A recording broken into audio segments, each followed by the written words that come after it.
अस्सलामुअलैकुम मेरी YouTube family, कैसे हैं आप सब। आज मैं रूबी कराची फूड में बहुत ही मज़ेदार से टी टाइम स्नैक्स में पोटैटो पकोड़ा लेकर आई हूँ, जो कि मैंने बहुत सिंपल तरीके से बनाया है।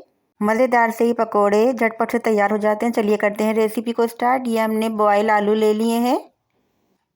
इन बॉयल आलू को हमने दोनों हाथों की हथेली में बीच में रखकर प्रेस करके दबा देना है। इस तरह से आलू हमारे चपटे हो गए हैं। तलने के बाद बिल्कुल कबाब की शेप हो जाती है इनकी और बहुत मज़े के लगते हैं ये। सारे हमने आलू को हथेली के बीच में रख के चपटा कर लेना है। इस तरह से देखिए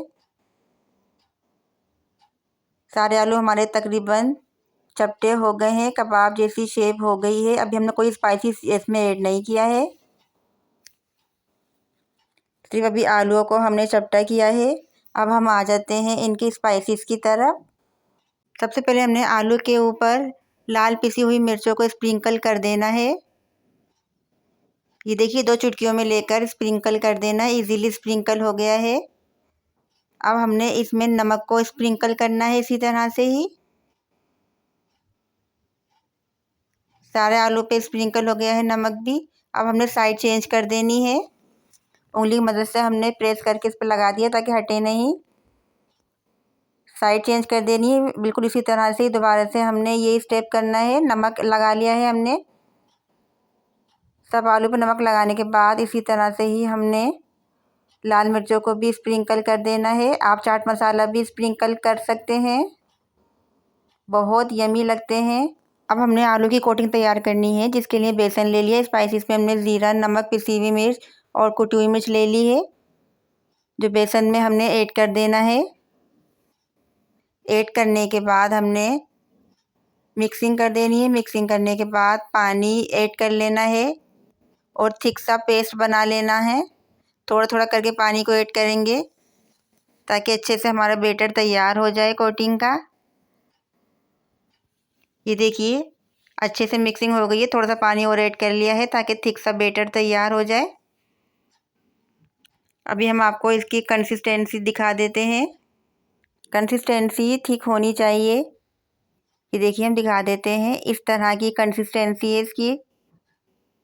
ये देखिए चम्मच से दिखा रहे हैं हम कितना थिक सा बैटर हमारा तैयार हो गया है। बस हमको इतनी ही ऐसी ही कंसिस्टेंसी चाहिए थी और ऐसे ही बैटर तैयार हो करना था हमने।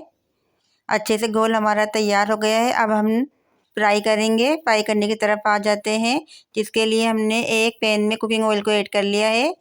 मसाला स्प्रिंकल किए हुए आलूओं को हमने इस बैटर में डीप कर देना है। दोनों तरफ से अच्छी तरह से ढक देना है। इसके बाद हमने गरम तेल में डाल देना है ताकि फ्राई हो जाए अच्छी तरह से।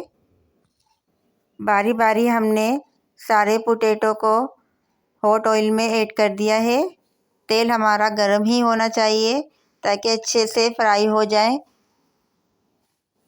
ये देखिए एक एक करके हमने तकरीबन सारे आलू को कोट करके ऐड कर दिया है। हिला लेंगे अच्छी तरह से ताकि ऊपर से भी अच्छी तरह से फ्राई हो जाए। बहुत मज़े के और यम्मी आलू तैयार होते हैं ये। स्पून की मदद से हमने ऑयल ऊपर डाल दिया है ताकि ऊपर वाला जो कोटिंग वाला बेसन है वो भी अच्छे से फ्राई हो जाए। अगर आप कढ़ाई में बनाएंगे तो आपको ये स्टेप नहीं करना पड़ेगा।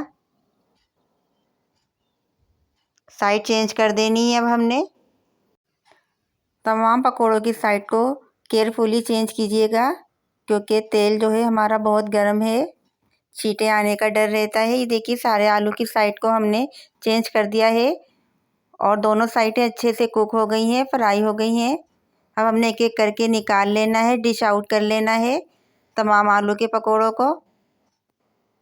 अब हम दिखाते हैं पकौड़ों का फाइनल लुक चटनी के साथ। ये देखिए माशाल्लाह अल्हम्दुलिल्लाह बहुत ही मज़ेदार से हमारे टी टाइम स्नैक्स तैयार हुए हैं। बहुत सिंपल तरीके से बहुत कम इंग्रेडिएंट से हमने तैयार किए हैं। हरी चटनी के साथ तो बहुत ही मज़ेदार से लगते हैं। शाम की चाय में आप लाजमी बनाइए। अगर आपको आलू के पकौड़ों की रेसिपी अच्छी लगी और आप हमारे चैनल पे न्यू हो तो मेरा चैनल रूबी कराची फूड को सब्सक्राइब कीजिए, लाइक कीजिए, शेयर कीजिए। दोस्तों में कमेंट्स में बताइएगा कैसी लगी रेसिपी। बेल आइकन को ऑल प्रेस करना ना भूलिएगा, क्योंकि इससे हर नई रेसिपी की नोटिफिकेशन बर वक्त आप तक पहुंच जाती। दीजिए इजाज़त अगली रेसिपी तक के लिए। अल्लाह हाफिज़।